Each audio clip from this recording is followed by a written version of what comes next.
Os capítulos sobre os quais nós vamos conversar hoje mostram o Quixote e o Sancho entrando na Arcádia espanhola.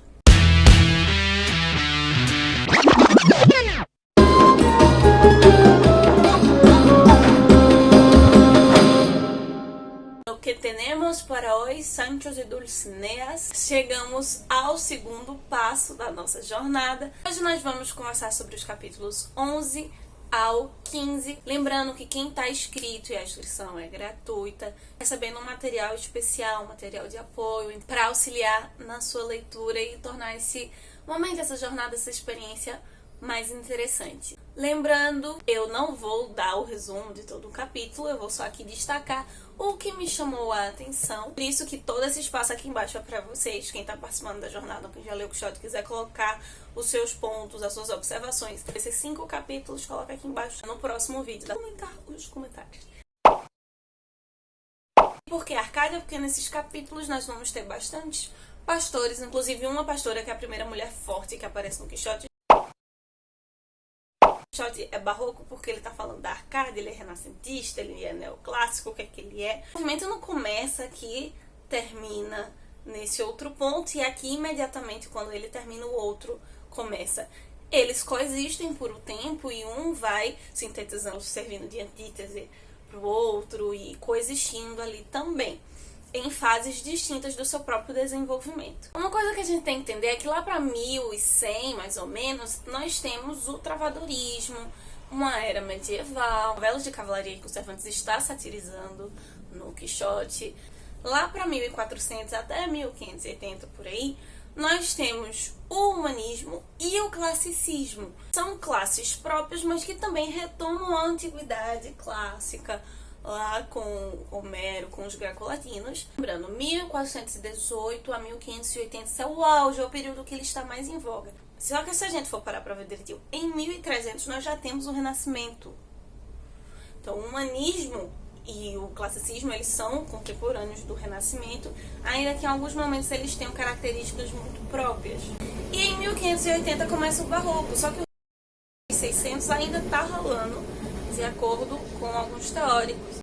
Eles têm muitas características semelhantes, algumas também que se divergem, que fazem com que sejam movimentos únicos, mas de certa forma nós poderíamos até dizer que o Renascimento e o Barroco, eles são meio que irmãos. Você tá no ensino médio ou lembra dessa sua fase no ensino médio, a gente estuda bem divididinho, né? Renascimento, Barroco, Clássico, Humanismo. Espanha, de certo modo, ainda que se tenha essa divisão, quando nós vamos estudar a história da literatura espanhola, da arte, na verdade, eles se glorioram. É um período de mais de um século que vão ter várias dessas manifestações, por mais que o Barroco seja o mais proeminente, outras estéticas também vão estar aí nesse mesmo período coexistindo. Elas não são estanques, elas se misturam. Por isso que nessa obra, por mais que a sua essência seja barroca, nós vamos encontrar várias manifestações, algumas vezes sendo elogiadas, outras sendo satirizadas, mas vai mostrar a efervescência, a loucura que era a Europa, a Espanha, naquele período também. O Quixote, ele é uma novela que possui várias outras novelas dentro dele. Está muito bem destacado num dos discursos que o Quixote vai fazer no capítulo 11. É toda uma ode, explicar esse sistema pastoril, Árcade, né?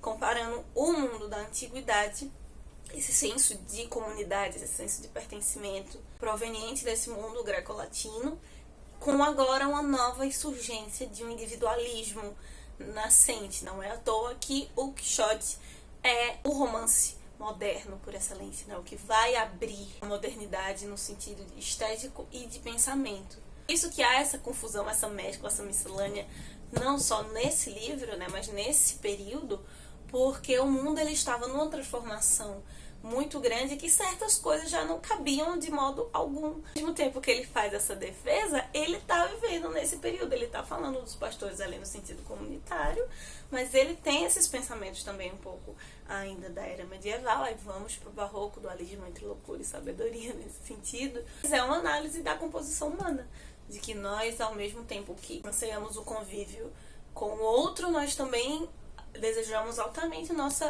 nossa individualidade. As redes sociais estão aí como reflexo desse dualismo. Caminha cada vez mais para o individualismo do que para o sistema comunitário. Capítulos 12 ao 14 são a sequência do capítulo, né, sobre o Crisóstomo, que é um pastor que se apaixonou por uma tal de Marcela. É tão minha favorita quanto a Doroteia, eu sou apaixonada pela Doroteia. Ela vai trazer, de certo modo, uma crítica que vai se relacionar com isso que o Quixote falou com os pastores anteriormente. E a gente tem essa sequência de diálogo que o Quixote estabelece com os pastores. Ele, de certa forma, tem um upgrade ali quando ele começa a conversar com o tal do Vivaldo, que é um dos cavaleiros que vai acompanhando. Ele fica muito impressionado pelo Quixote. Parece que ele tá indo na onda do Quixote, que ele acha interessantíssimo conversar sobre, se baseando no código de conduta do rei Arthur. E quando ele vai explicando, e parece-nos que o Vivaldo tá entrando na onda, ele começa a perceber as incongruências, né? A plástica que o Don Quixote faz de adotar certas coisas da cavalaria andante e deixar de lado algumas delas. Cervantes, ele vai estar cheio de críticas religiosas e da religião como instituição. Vai falar da Santa Inquisição, ele vai falar dos judeus, vai falar dos islâmicos, até no espírito protestante, que estava em efervescência naquele período. O barroco em si tem uma das forças, que é o protestantismo. Da forma defendendo essa liberdade de consciência, coerência, né? A partir do momento que você escolhe tal caminho a seguir, você deve ser coerente em relação a isso. Isso não só a religião, mas a princípios e estilos de vida no seu conceito mais amplo. Uma das críticas que o Vivaldo vai fazer ao Don Quixote é relacionar esse paganismo com o cristianismo que existia naquele período, que são cavaleiros cristãos, se seguem ordens de santos. Esses capítulos dos pastores da Arcádia acabam sendo um grande ressalto disso, né? O arcadismo, o paganismo, a referência aos deuses, a cultura greco-latina. De certa forma, a Igreja Católica não deixa de ser a Igreja de Roma. O detalhe que eu gostaria de destacar, que é extremamente barroco, no momento do enterro eles tiram ali, vem que o rapaz, né, cheio de livros de poesias, eles acabam lendo uma poesia que ele havia escrito para a tal da Marcela. Para quem tem referências, né, quem tem leituras prévias, é algo interessantíssimo. Muito forte no barroco espanhol, que era o contraste entre o belo e o grotesco e o feio, que acaba sendo uma das grandes propostas para o romantismo, com o Victor Hugo, por exemplo, né, o grotesco sublime. Vai se fazer essa comparação entre o feio e o belo. O feio Crisóstomo, que é apaixonado pela bela Marcela, só que ele seria um rapaz belo de interior porque ele é apaixonado, enquanto ela é a feia de interior porque ela rejeitou um homem tão apaixonado por ela. Realmente, o texto do Polifemo da Galateia, né, do Luiz Gôngora, que também é nesse período. O auge desse texto, talvez para nós mulheres, pessoas no século XXI, como Cervantes estava além do seu tempo. Marcela, estão criticando ela porque ele morreu por causa dela, ela é uma mulher má e ele não é um dos únicos que sofre por isso. Ela discurso ali, ela não pode ter culpa por ter sido bonita, da mesma forma que uma serpente não pode ter culpa por ter veneno, não foi ela que escolheu ter isso. Se desenrola no texto todo um comentário interessantíssimo sobre virtude e honra, né? Virtude como algo belo. Tem toda uma crítica a essa relação, essa visão egoísta. Volta pro individualismo. Tem um sentido de comunidade ainda da Idade Média, mas um sentido individualista, egoísta, né? Desse homem que se apaixona, o feio se apaixona por o belo e quer que o belo esteja com ele. Ela compara isso, não é só uma visão estética, mas mostrando que esse feio, ele também está sendo feio por dentro, porque ele força um sentimento que não existe. Por mais que o exterior aparentemente seja arcade, o conteúdo interno é totalmente barroco. E a pergunta de hoje é em relação a Marcela. Aqui embaixo respondendo se você acha que é uma visão nossa pós-feminismo achar a Marcela assim tão desenvolta, ou Cervantes realmente construía personagens que eram feministas, a Wanda Lete. Porque mesmo eu tendo uma resposta muito clara sobre isso e acabo apresentando, algumas pessoas têm pontos de vistas diferentes e nós vamos acabar conversando sobre isso aqui em alguns momentos, então coloca aqui a sua resposta. Talvez que encerre esse ciclo seja no último capítulo. Ele menciona novamente os Ianguenses, que eram o primeiro grupo de pessoas que aparecem no capítulo 10 da parte passada.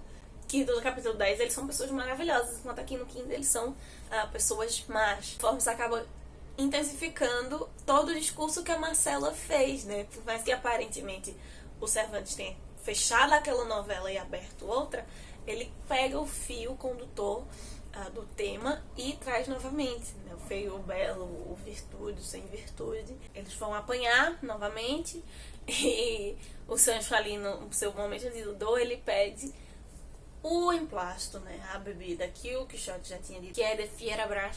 Só que o Sancho, na sua ignorância, chama de Feolar. Começa-se, talvez, para os próximos capítulos, ampliar esse contraste entre o feio e o belo, com o feio e o belo, a questão da ignorância e da inteligência, né? Que se encontra entre paralelo desses dois, o Quixote e o Sancho Panza. Ele vai falar sobre ser medroso e o Quixote ser destemido. Então, o feio e o belo sempre no sentido interior. O feio e o belo, conhecimento e ignorância. O feio e o belo, o altivo, o corajoso, o disposto, o medroso e covarde, a fim de defender as pessoas no Quixote, e o Sancho de tentar se aproveitar da situação ali das pessoas.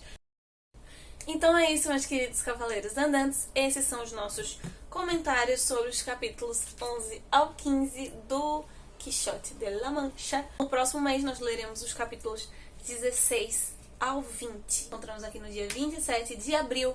Se você não se inscreveu ainda e quer ter acesso a esses materiais especiais, aqui embaixo estará o link na descrição. É totalmente gratuito, você só precisa preencher um formulário. Você receberá tanto o guia, né, de leitura, que tem para marcar ali os capítulos para cada mês, quanto os materiais de apoio.